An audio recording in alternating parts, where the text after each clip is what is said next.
Good morning and happy Monday. It's another great day for Operation Separation. I'm your host, Shel Shapiro. I have another amazing guest with me today, Emily Melious. Please correct me if I pronounced No, your you name did wrong. it perfectly. It's a Uh, tough last name. yeah, so I'm excited to talk today about filling your purpose. But before we dive into that a little bit more, Emily, you and I only just got introduced to each other. I don't know your whole story yet. I'm sure my audience will be able to resonate with it as well. So why don't you just start us off by telling us who you are and a little bit more about like what you do? Sure. So, pleasure to be here. Thank you so much for having me on. I help high achieving professionals create more fulfilling careers and lives. And on the flip side, I help companies create more fulfilling workplaces. I believe that fulfillment at work is not just a luxury, but truly a necessity. And I'm sure we're going to talk more about that. And Yeah. I have been coaching and consulting since 2007. So I just celebrated my 15th anniversary doing this. And as you can hear, I'm really, really passionate about creating more fulfilling work. I think we've all either experienced unfulfillment at work or know somebody who's been unfulfilled. And it's just not only is it not any fun, it's totally unsustainable. So I do have a vision of the world in which work is not just satisfying and energizing, but truly fulfilling for everyone. Oh my gosh, I can so resonate with that on so many levels, personal, professional, and my purpose, if you will, is Mhm. is to help other people find fulfillment and success as well. And so hearing and connecting with more and more people who want similar things, not just for themselves, but for everybody around them, it just is so satisfying. Before we even dive in on that, oh my God, happy anniversary for what you've been doing. Let's Oh, thank celebrate. you. I've been Oh, wanting to use this confetti for the last 2 weeks and I keep forgetting. So now seems like a really good time to do it. I love it. I'm glad I gave you a good reason to. Thank you for that. There's never not a good time to celebrate something, right? And Right. I feel Yes. like sometimes we overshadow all the good things that are going on with some of the negative. And so, yeah, I like taking those little moments sometimes to just celebrate what's good, celebrate your achievements. So, yeah. Um, so, talk to me a little bit more about fulfillment and what that looks like for you. I think I had seen a post a few weeks ago.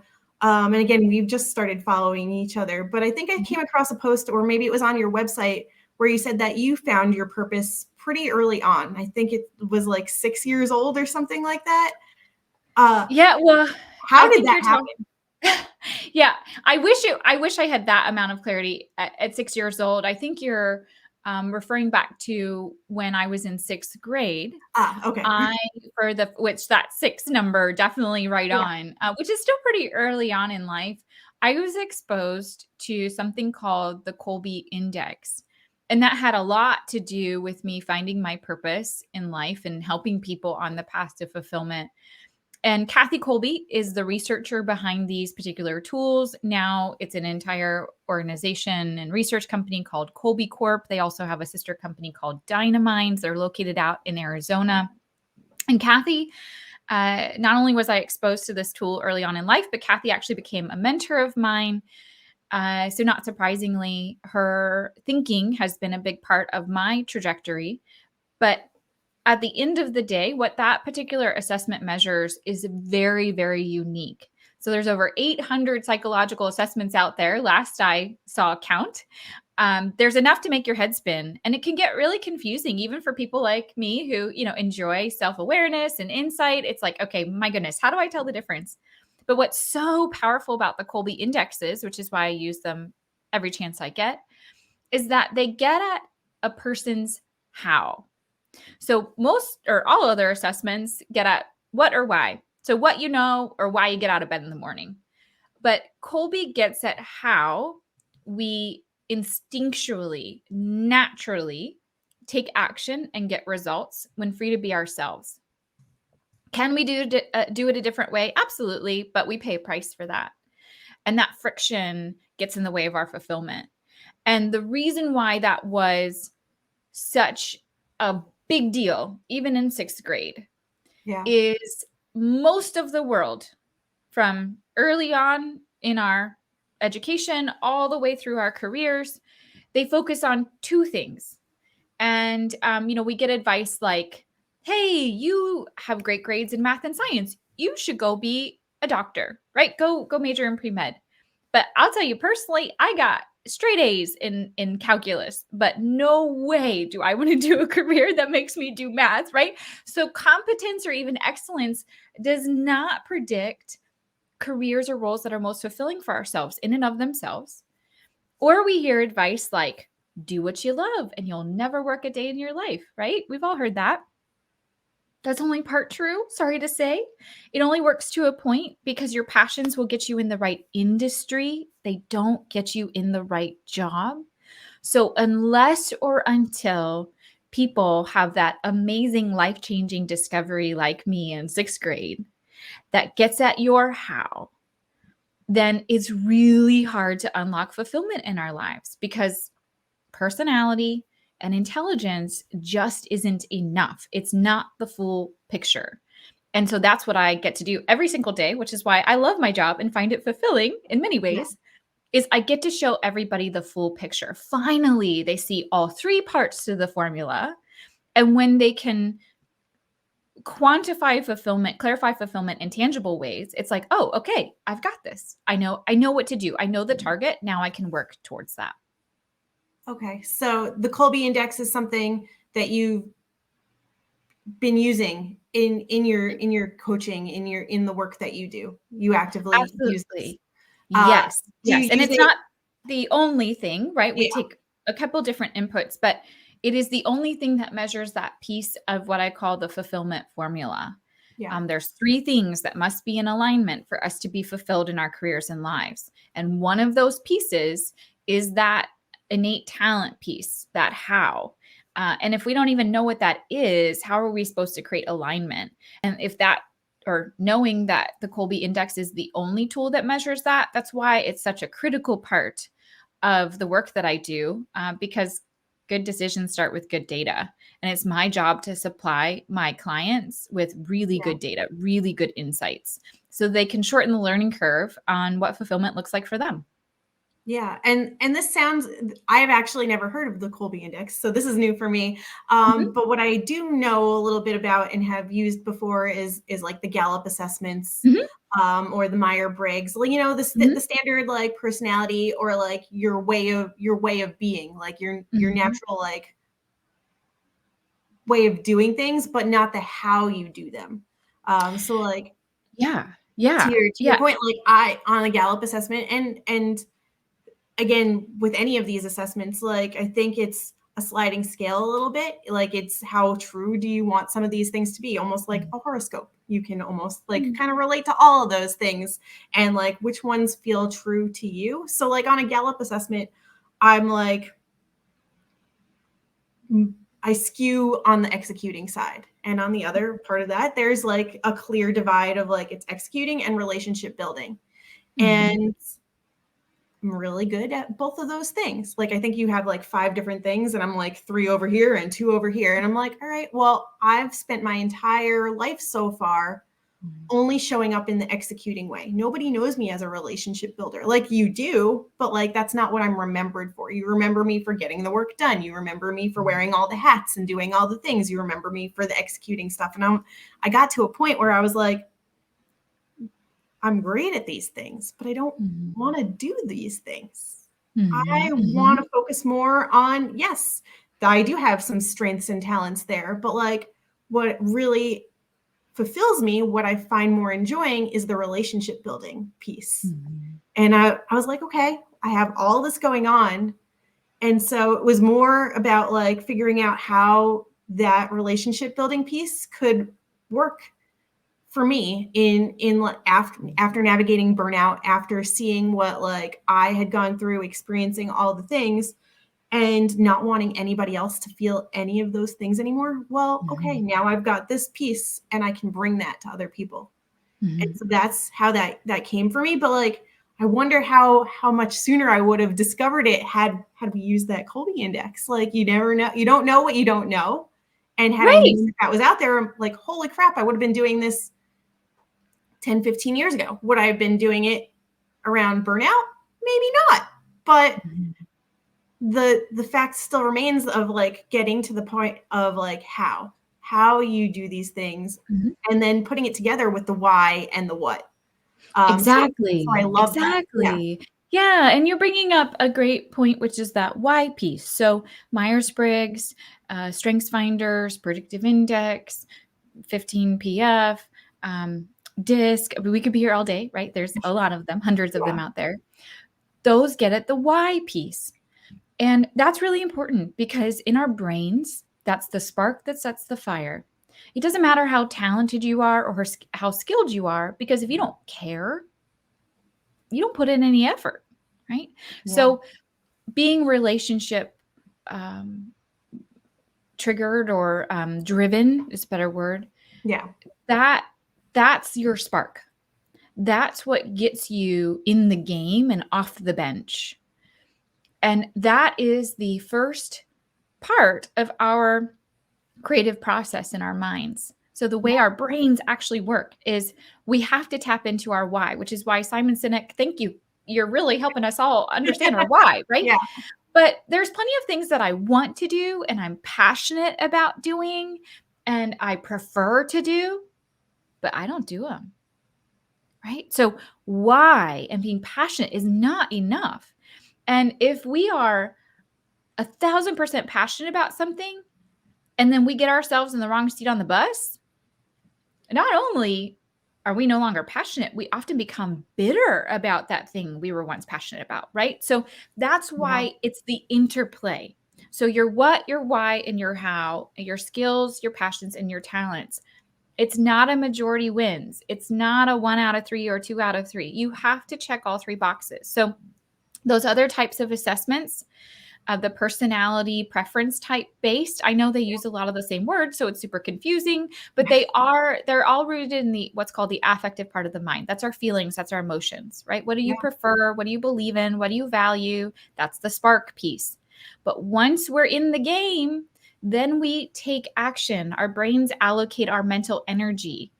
And you and I can be passionate about the same things. In fact, I think we have a lot of similar passions. But the Absolutely. Yeah. way we act on those passions, that's what the Kolbe Index measures. It's a part of your brain called conation, or the conative part of the mind. Probably a new word for a lot of people listening, but it was actually word of the week like 3 weeks ago. So that's super cool. But new word, and I hope it's a word that everyone now has in their repertoire and their vocabulary, because it's totally distinct from personality. Again, it's how your brain, without you thinking about it, decides how you're going to go from point A to point B. It decides how you're going to allocate your mental effort.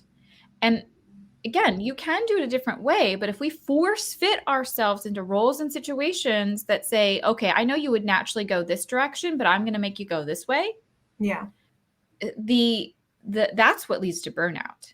You can have all the passion in the world, but if you keep running into a brick wall of you don't have freedom to get to that result, to act on that passion in a way that is natural for you, you will. It's not if, it's when you Yeah. will burn out. And then of course there's the what piece, which we haven't talked as much about, but it's all three. And that's, but I think that's just the big thing, because the world has talked to us about what and why and what and why and what and why over and over and over again.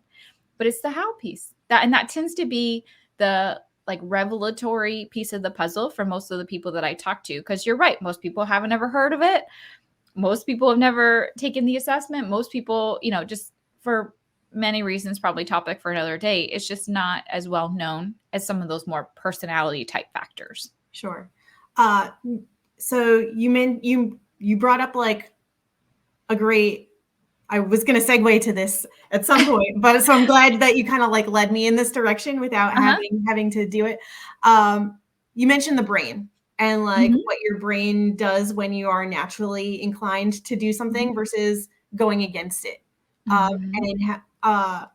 One of the graphics that I shared leading up to this, to kind of like market our talk Mhm. today, was using your quote of like that it takes 12 times more energy to do work that's not in your natural flow. And I'm paraphrasing your quote No, now. So you're doing a great you're job. right. Yeah, But absolutely. Spot on. tell me where that 12 times comes from.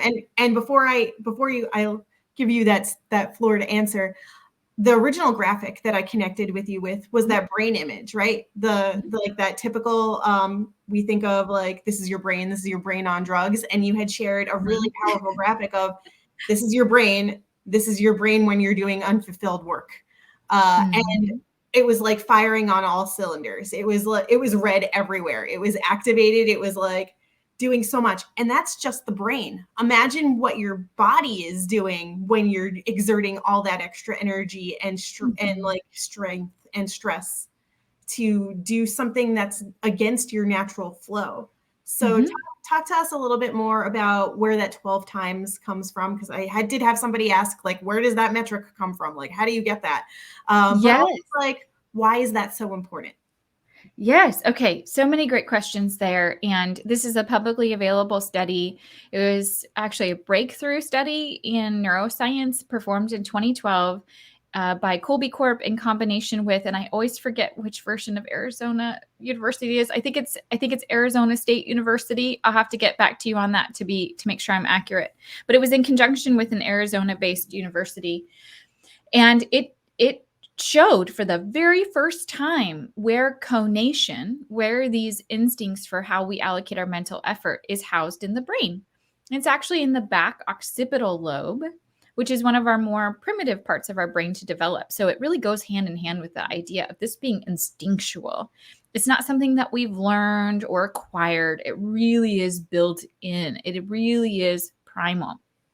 And what was so fascinating about this study, and I'll back up a minute just to explain what happened, and then you can see that reflected in the actual brain scans.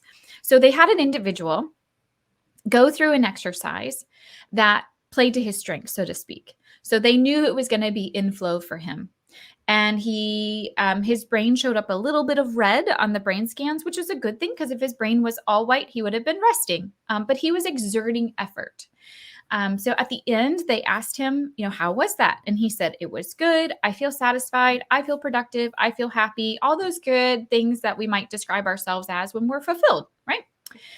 Then they gave him a little short rest, and then they put him back through an activity, which is important to note. It was of equal difficulty on face value. So it wasn't like they said, okay, do an elementary math addition equation and now do like high school calculus, right? So same level of difficulty on face value.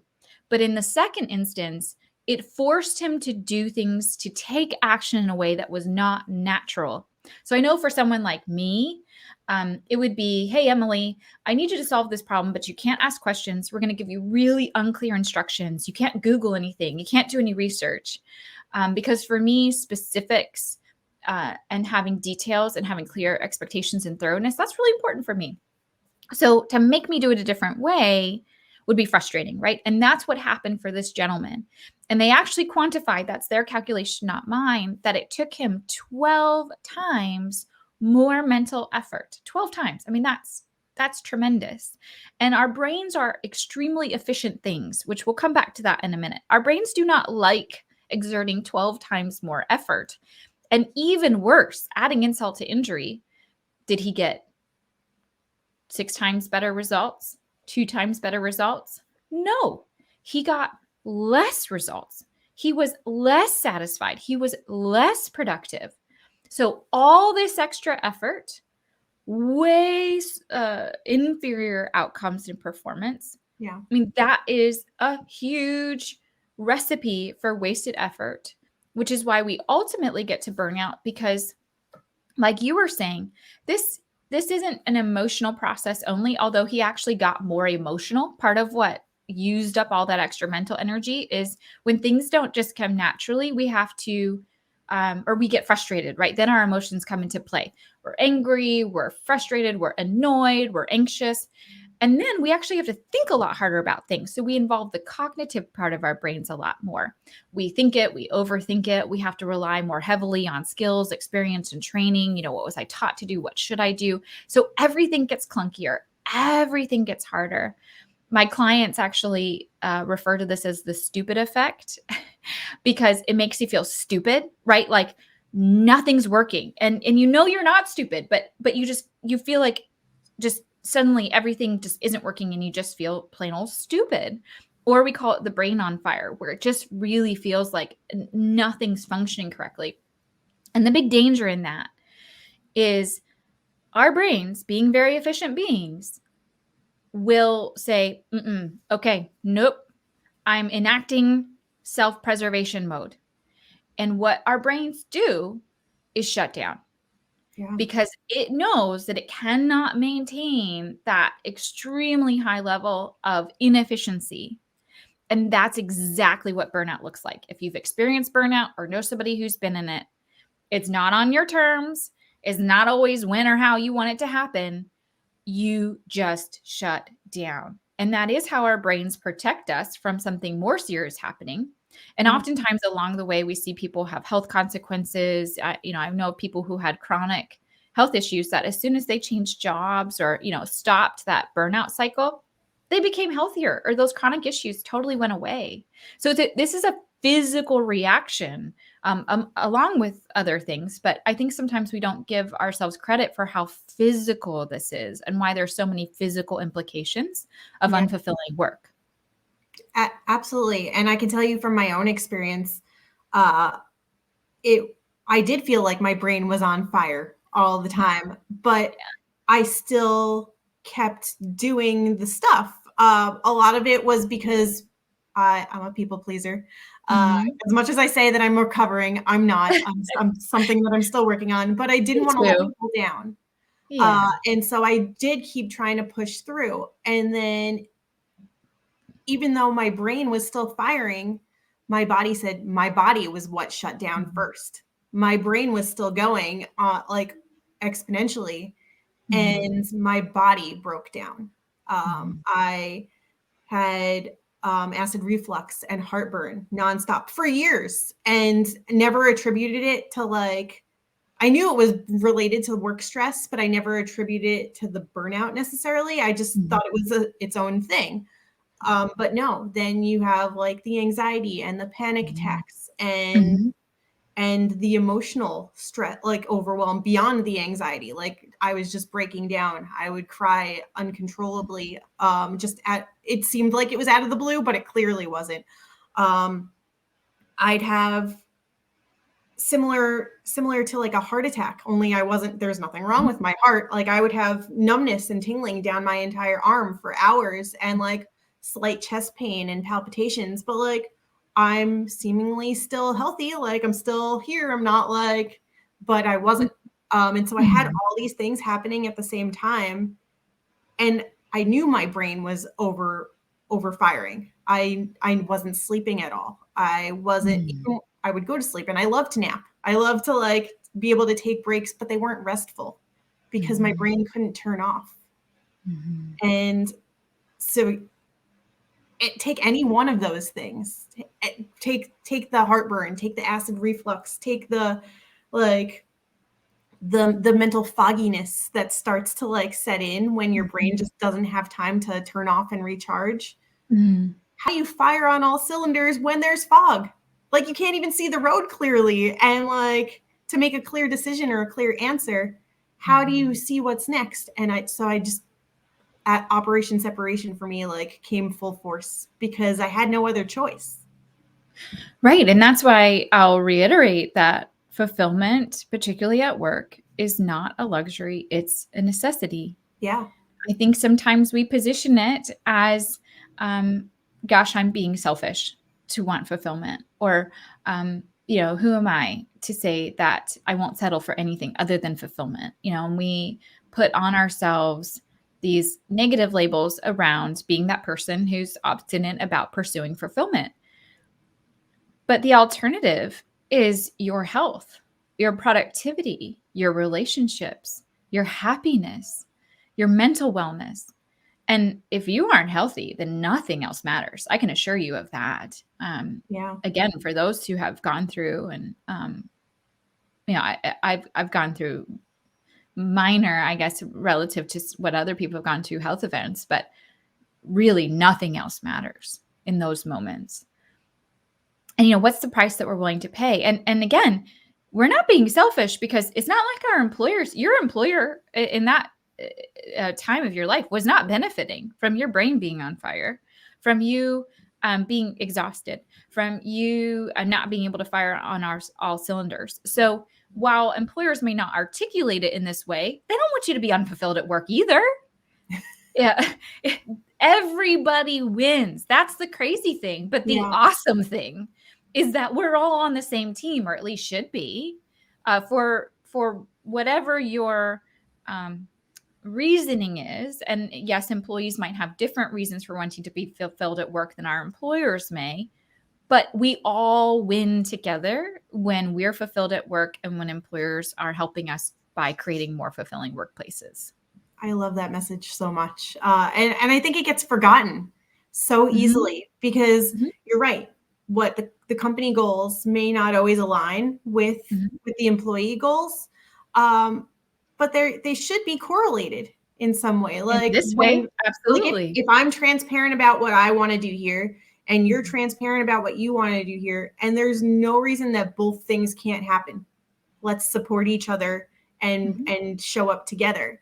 And that can happen on an employee level, and it can happen on a whole company level, and anywhere in between. And it gets swept under the rug, or assumed that somebody is going to want what you want, or somebody is going to be there for you and support you, or that you're always going to be on team, whatever the name of your company is, this day. But like, your goals change, your needs change, and that support needs to change along with it. So I think companies also need to be a little bit more flexible with supporting their employees as their needs change. They're not always going to stay the same as the company grows and as the employee grows too.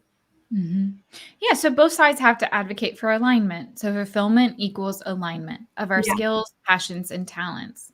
Everybody wins when we're in alignment. So, we're our first line of defense. And actually, interestingly enough, and there's a study done by a company called Imperative, and they also are very passionate about fulfillment at work. And they did a study, and overwhelmingly, when they asked who's responsible for your fulfillment at work, you or your employer, people said, me. The buck stops with me.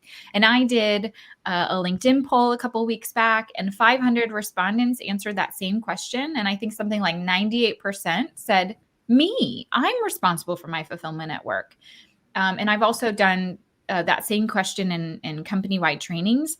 And that actually surprised me, to be honest. I thought more people would say, my employer's, it's their job. But I'm encouraged and excited about the fact that we feel that personal responsibility. So we are our own best advocates.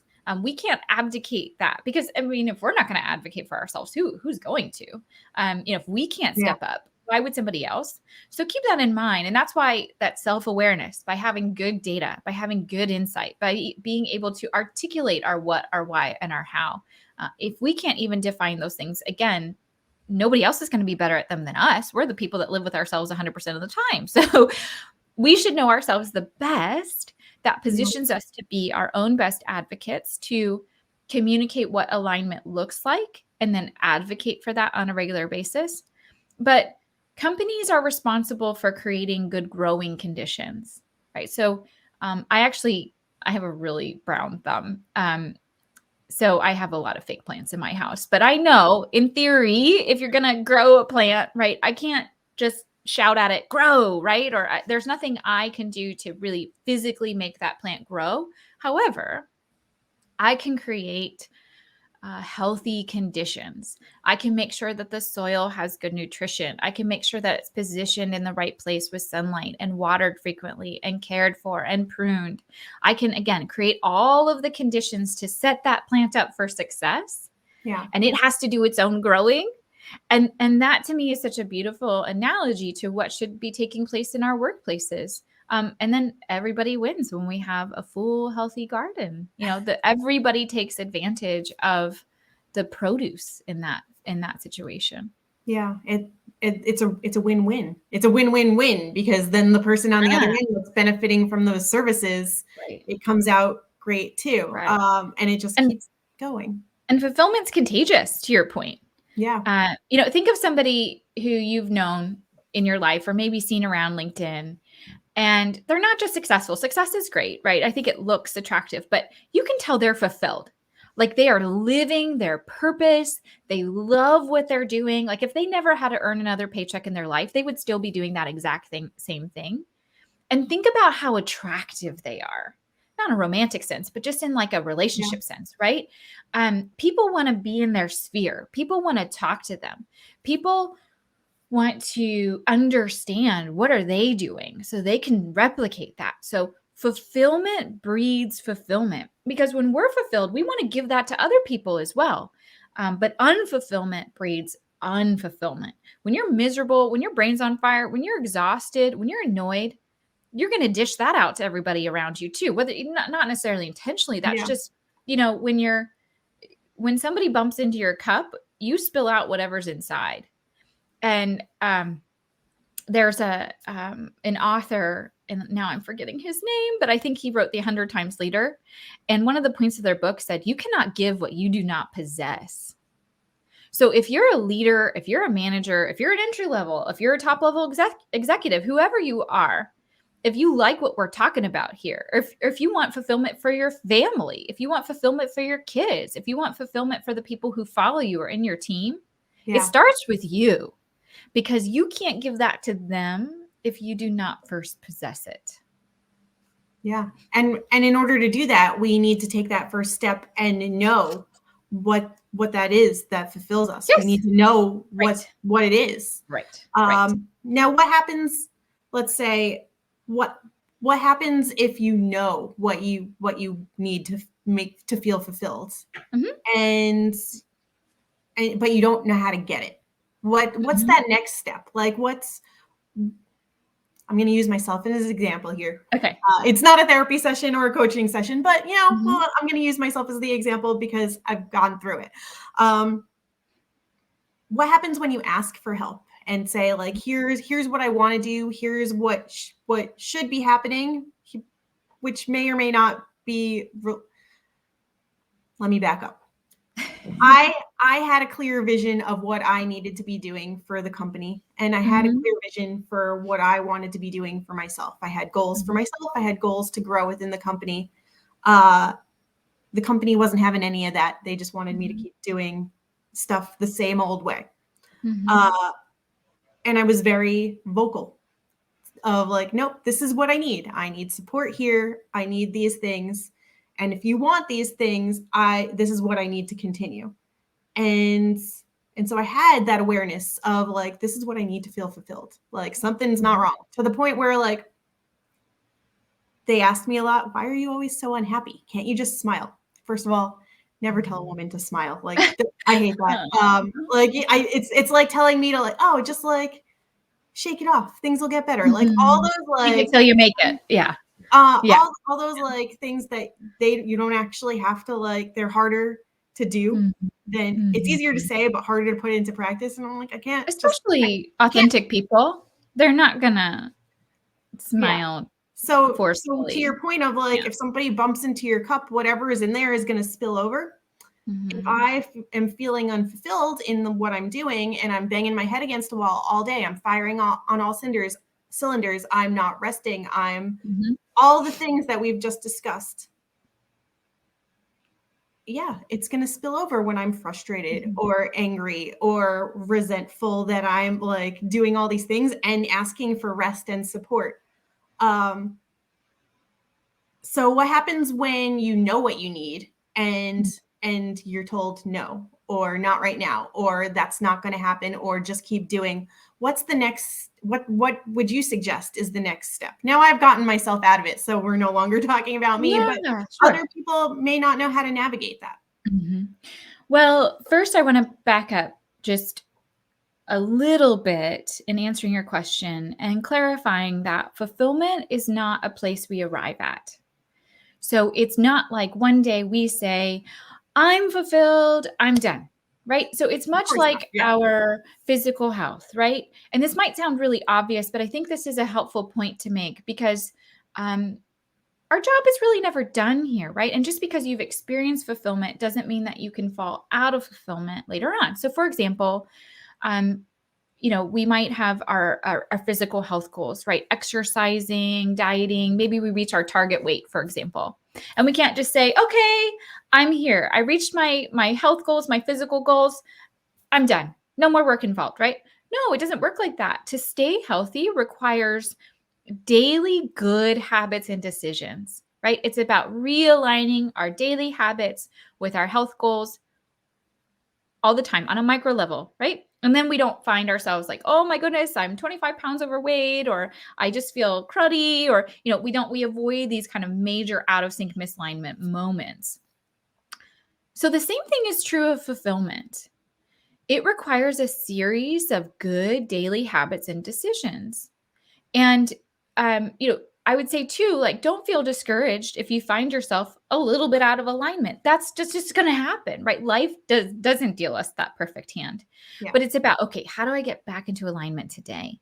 How do I get myself back? And how do we avoid letting it go so far out of alignment that it feels like a major course correction versus those little micro moments? So that's first, I think, important to say, because even people who feel fulfilled most of the time, we can't like go to sleep on the job, so to speak. Okay, so knowing that, then in your situation, we can look at the fulfillment formula now as a diagnostic. So Okay. if we know being fulfilled requires alignment in three things: your what, why, and how, your skills, passions, and talents. Then if we're unfulfilled, we know that there's a breakdown in one or more of those things. Because if we're asking our employer or our manager for help or peers, the more specific we can be, the more likely we are to get good help, right? So if it's just, I'm feeling unfulfilled, help me feel more fulfilled, is going to be a lot harder for them than if you say, I'm feeling a skills gap. I'm passionate about the work that we do here. I feel like I'm in the right seat on the bus and I have what it takes to get my job done well. But, post COVID, I require different skills and competencies than I had pre-COVID. Or, in this new promotion, there's just some language or know-how that I don't have yet. Can you help me close the skills gap? Yeah. Are there training resources in-house outside of the company? Do you have reimbursement if I go get my own training? Right. So that just being more specific about how others can help us is going to create a better outcome. They're going to be more likely to help us. And then again, just like we said before, you have to know yourself before you to be your own best advocate. We need to know where the breakdown's occurring. So if there's a skills gap, that's the easiest thing to solve for. Go get more learning. But skills creates confidence, right? When we know what we're talking about, we feel confident moving forward. Yeah. If there's a passion gap, that can come from things at work, like if we're not in alignment with the mission, vision, or values of our organization, if those go against our personal beliefs or values, we need to reconcile that. We need to figure that out. Maybe there's interpersonal conflict. Maybe we're having a tough time with a manager, with peers. Those are things that need to be resolved for us to get back into alignment. And again, we can be specific about asking for help around those things. Or maybe stuff's just happening in our personal life. Maybe we're going through a tough divorce. Maybe we recently had a death in the family. Maybe we had awesome things like having a baby or getting promotion, but those still are really emotionally taxing. We need to take that into account. But the good news with that passions piece is that time often does heal wounds. Yeah. Sometimes if we're going through a tough time, allowing that to pass. And then and to go back, so when we have that passion alignment, we're motivated, we're engaged. So we have confidence, we're motivated. And then the last piece is if there's a talent misalignment, that's where we can ask our bosses if, hey, can I get to the same results, but in a different way? Am I doing the job this way because it's always been done that before, or because it has to be done that way? So thinking about if there's freedom within your role to approach the job differently and in a way that feels more comfortable and natural for you. Or maybe you could task barter with other team members. And maybe that person's great at these things, you're great at these other things. So how can you rethink that job role and get yourself more freedom? Because talent alignment is freedom. So Yes. yeah, and it could be a combination of those things. It could be a couple things going on. But just to go back to ask specifically for help, know that this is something that we can't arrive at and then, sleep on the job. And then lastly, of course, I encourage everybody to do this responsibly, and there's more nuances to this than we have time for in this talk. But if you have done those things and you're finding resistance and you do not see a path towards fulfillment within your organization, then that's where I would suggest it's time to look elsewhere. Again, responsibly. Of course, we need to prioritize taking care of our family, taking care of basic needs, but pretty soon unfulfillment becomes a problem with our basic needs, right? It starts to affect our basic needs in health. So there's only so long I think we can really make that work Yeah. before it just, again, the option is not even our choice anymore. Our hand becomes forced. So better do it on your terms than on your brain's terms. Yeah. And I thank you for breaking that down, like each knowing what to ask for in each little compartment, if I'm Yeah, compartmentalizing it a little bit. exactly. But like Yeah. in each thing is its own category, its own like fills a different need bucket, if you will. Exactly. Well And said. and in my case, it was a cluster fuck, excuse my language. It was a clusterfuck of all the Yeah. things. Because I was like, all right, well, there's a skills gap. I asked for more training. No. There was a fulfillment gap of like, well, I'm not really like passionate about this. Like, let's see what we can do here. No. There was a well, like, okay, like I asked for each thing. And so in my case, it was maybe a little bit unique in that it was all of the things at once. Well, yeah, But you just I had don't a think it triple whammy. necessarily like happened all at once. I think it Mhm. one at a time they kind of arose. And then the more resistance I was met with, the more other things started to breed. Mhm. Um, but in any case, it still remains true to know which thing it is that you need and to ask for what you need. And knowing what that is and what that could look like on the other side, like what do you want to get out of it, Mhm. uh, is a huge piece. Mhm. And if you're someone like me, that you've gone through all those different things Mhm. and you're still not finding what you need, then to your point, yeah, it is time to maybe like consider looking elsewhere, considering getting your needs met in a different way, in a different company. It may look different. And I think some of the resistance is met too of like we never want to leave a job, or we're told not to leave a job until we have a plan in place. And I scrapped that plan. Like I'm a planner. I'm a planner. Yeah, So like yeah. and that's part of the people pleasing too, is because I'm like, all right, Mhm. I want to tie up loose ends. I want to make sure I Mhm. have sufficient funds so that I'm okay. Like I want to check all these boxes, but the body and the brain work on their own timeline. They And shut so down. They said, "Well, enough is enough." Uh-huh. they said there's no time to plan, you got to go. Mhm. And so Mhm. I don't want anybody to get to that point. You should never get Right, to that point of like right. I just can't. There's got to be a better way. It's got to be different than this, and I just can't do any of those things anymore. I'm just going to shut down. Mhm. And if you're at that point, it's not too late, but that's really like when you're in critical mode of like we need to separate and we need to do it quickly. Like Mhm. something's got to change right now. Um, Mhm. and that's part of the work that I really do, is because nobody should ever feel any of those awful things ever. Mhm. You should never feel like you don't have choices or some level of control. We can't have full control. We're not, um, I would love full control. I'm definitely a type AAA, and I'll take control every day, any day.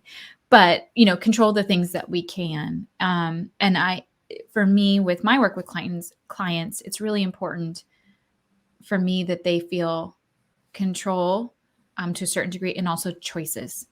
When Yeah. we feel backed into a corner, and when we're not even in control of our own bodies at that point, that's a dangerous and really scary place to be. And it's tough to come out of that. And if I may, I want to flip the script a minute for those Absolutely. that are listening who are in a leadership role or aspire to be in a leadership role. Again, we know that the buck stops with the individual. So It's their job to self-advocate. But if you're really interested in creating a fulfilling workplace and giving people that space and freedom to have that, because we know everybody wins when that's the case. And gosh, I'd rather lead fulfilled people than unfulfilled people, right? We kind of intuitively know that's better. But just simply asking in your one-on-ones, in your conversations with your direct reports, do you have confidence to do your job? Are you motivated to do your job? Do you have the freedom to do your job? Just those 3 questions, right? That's the diagnostic. So if people are struggling to do that diagnostic for themselves, those are 3 simple but oh so powerful questions. And then those are things that we can reflect on, right? I'm feeling unfulfilled. I'm feeling friction. I'm feeling frustration. Do I have confidence? Do I have motivation? And do I have freedom? And how we answer those questions is going to get us towards the antidote to Yeah. burnout. It's going to get us to that solution and that path forward. And then again, if we're getting resistance, then it's time to look at all of our options, and hopefully we have choices. Yeah. I love that you have a more, so we do our work, it kind of overlaps a little bit in Mhm. that we both want people to feel more fulfilled and do things that like they're passionate about and fill a purpose, not a seat, as you say. Mhm. Mhm. Uh, and I love the separation a little bit of like, I help people navigate their feelings a little bit more and get to the root of like, I ask the questions based in what's causing you to feel this way. Let's unpack that a little bit more. And you seem to be very like I can't think of the word, clinical. Mhm. And I don't mean to that in a bad way. Like I mean that in No, yeah. I don't take it in the I bad hope way. you I'm don't take it definitely that way. wired to But be I mean clinical. that in a, like a very diagnostic, like Yeah. let's figure out what the root cause is and then Mhm. prescribe. Let's find the treatment. Um, and you're not doing that without the data behind it. Uh, You pegged me. You got me. Yes. And I think that's why the people who choose to work with me do, because they respond to that. And I think that's especially important when I'm working on the consulting side, when I'm working with companies. I have to bring the data. We have to prove the business case for and oftentimes where I'm operating is in the HR initiatives, right? This is seen as talent management, talent strategy, and it needs to make sense from a bottom line business perspective. And I get that. I'm a businesswoman. yeah, But so there has to be some data. We have to prove. And I think that's where HR and talent management has historically struggled, is because we might have known in a gut sense it was the right thing to do, but it was hard to prove that it was good for business. But it's really exciting. I mean, we're living in awesome times, particularly from an HR perspective, because now we got proof that, fulfilling workplaces, it's not just the right thing to do. It is good for business. It is good for everybody. yeah, But yes, you have 1,000%. You caught me. I am data driven. That's my how. I lead with data, and then once I know all the facts, then I innovate around that. Then I'm ready to push the envelope and change things up. But I got to know my facts first, or else I'm pretty well handicapped. If I was in a job that didn't let me get my facts before taking action, yeah. um, I'd be going through this diagnostic. I'd be extremely unfulfilled and looking for something else. Yeah, and the flip side of that is for me is like less about the analytics and the data and more Mhm. about the curiosity and asking the Yeah. questions. And so I love that it's like 2 sides of the same coin. Like we both Mhm. are trying to help people in the same areas and we go about it so differently, but when we come together for conversations like this, it allows people to see that there are multiple ways to get to the fulfillment. And I love how you broke it down in so many different ways with the confidence, the motivation, and the freedom, and asking yourself those Mhm. basic questions, because questions are the way we get answers. And we can't just get to the answer without knowing what the question is that we're asking. We can't. Exactly. Right. And if we defer the question asking to other people who don't know us well, we're going to get equally or more frustrated with the lack of answers. But I just want to go back a minute, how beautifully you illustrated the point that we've been making around that how piece, that you and I clearly are motivated by similar things. We have similar passions. So our why for getting out of bed every morning Yeah. has a lot in common. Our skills experience training, we have a lot of similar competencies. We're bringing a lot of the same skills and know-how to the table, But how we execute on that, we get people to the same result, but you and Yeah. I, between us, do it differently. That route we take, it's a totally different part of the brain. And Yeah. you just had a great example between us about And I love that. that. Don't get me wrong. I love seeing the Yeah. data when it's brought to my attention, but I don't necessarily know how to interpret it on my own. That's never going to be my skill. That's never going to be my how. Or maybe Because what you need, not even necessarily a skill. There's plenty of people that know how to read the whole report. They just don't need to, yeah, you know? so I love that our how gets us to your point, to the same goal, Mhm. that same thing that motivates us and drives us. And it's the how, it's the way that we do it that's different. And that even further goes to show everybody here who's like watching or tuning in on a replay that Mhm. it doesn't need to always look the same. We can all do similar things and do it differently. Right, right. And actually, another example of that for anybody who wants to Google this real quick, whenever I'm doing discussions and introducing this concept of conation and how with groups, I show a slide with a side by side of a painting or drawing of a woman in a chair. And one is done by M.C. Escher and the other is done by Picasso. And I had not realized, maybe others listening didn't realize, that they were contemporaries of each other. And they both went to fine art school. I think they might have even gone to the same fine art school. So they clearly had the same level of skills, competencies, obviously, both very passionate about art. It was their life's work. But if you look at the picture, how each of them interpreted a lady in a chair, it is as far as the east is from the west.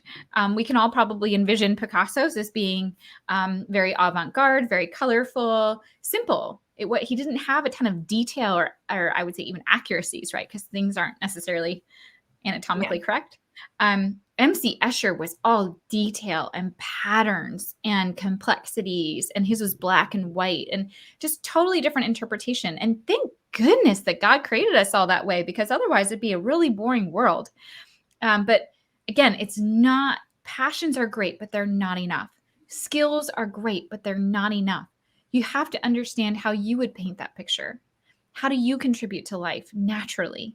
And unless or until you get that third puzzle piece, you'll just, I hate to say it, fulfillment will just elude you. But the good news is, it's an easy puzzle piece to pick up. Yeah. And now everybody listening has so much more, even in an hour, so much more sense for that. And if you want it with certainty, of course, you can go get that assessment for yourself. And anybody is welcome to reach out to me. I also have a free training and free worksheets, free resources on the fulfillment formula. So if somebody wants a quick and dirty rehash, that's certainly something they can go grab. It's off my website, emilymelious.com. You took the question right out of my mouth. Ah, I already had man. Yeah. how people could find you.